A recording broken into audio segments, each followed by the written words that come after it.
Hi everybody! It's time for another cosplay tutorial.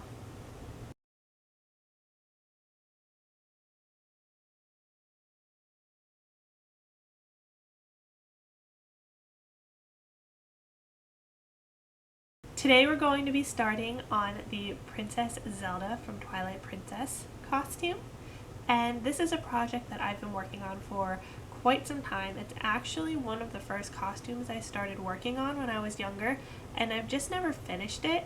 I've had just about every part of it finished at one point or another, but not all at the same time. So like maybe 3 years ago I had the armor done, and last year I had the vest done, and I lost the armor, so I needed to remake it, and I've just never had it all finished at the same time.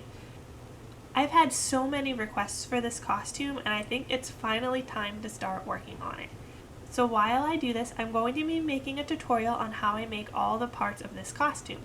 Now, as you can see, I already have the dress completed, and this is because I was working on this several years ago, and the dress is really the only part I still have or that I still like. So I'm going to be keeping this dress. So making this dress will not be a part of the tutorial. However, I will go over how I made it. You just won't watch me physically construct this dress.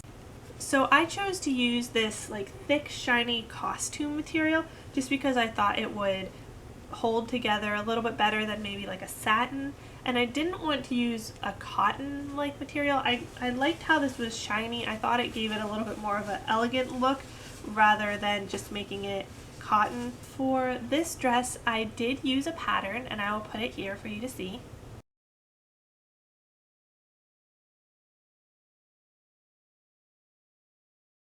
Now, I did everything that the pattern asked me to do, except when I got to about right here on the skirt. Instead of sewing it straight down, I actually sewed to here, and then I inserted a long triangular shaped piece, so you can see there's a seam here and there's a seam here, and that is what makes this fabric pleat. I'm not sure if you can see that. So that's what makes the pleats in this fabric. And Zelda's dress does have pleats in it, however it is kind of difficult to make them.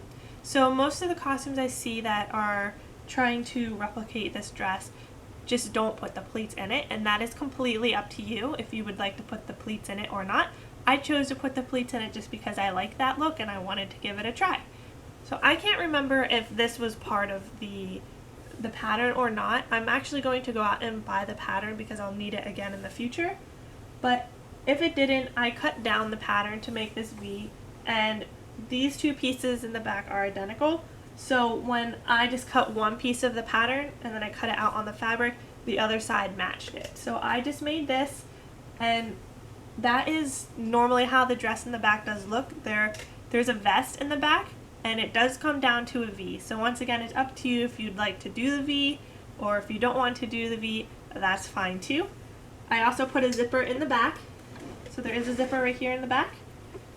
Goes down right there, and I did not want it to go any lower than this because the vest in the back comes to a point right about here. The vest in the back will not have a zipper in it because it is a lace up in the back, and I do not want to see the zipper. So the zipper will be covered by the laces, and then there will be no zipper in my vest. For the armor and the headpieces, some pieces around the neck and the belt, I'm using craft foam. And what I do is I cut the pattern out, make sure it fits my body, or I put it on my dress form. I can put it over my shoulders on my dress form to make sure it's the right size. Then I heat it up with a hairdryer, and I mold it over top of whatever shape I want it to be. So I can put it over the shoulders of my dress form and wait for it to cool, or I can put it over my own shoulders and wait for it to cool, and then it will keep that shape. Once it has the shape, I'm going to paint over it with gold paint, black paint maybe for some distressed look, and just any other colors that I need to make it look correct. So for the fabric that comes down off of the belt, I've done this a couple ways now. I've painted it, I've dyed it, and I've bleached it. For painting it, I've put like paint in water, and I just kind of made it darker at the bottom and just painted the whole way up to the top until it was lighter, and that seemed to work okay. I've also bleached it and dyed it with the same technique, just one with dye and one with bleach.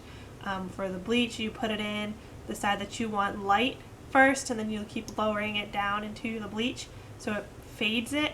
And you do the same with the paint the other way, so you just kind of put it in dye, and then you just lower it down, starting with the darker side first, and lower it down until it fades in the other direction. So I've done both. I'm not sure which way I'm going to do here. If you think one way works best, let me know. I can definitely try it, and of course we'll see which method I try whenever I get to that point. For the top of the vest, I have this fabric, and I decided to keep it shiny like the dress. I thought it would just look nicer rather than having the dress shiny and the vest not.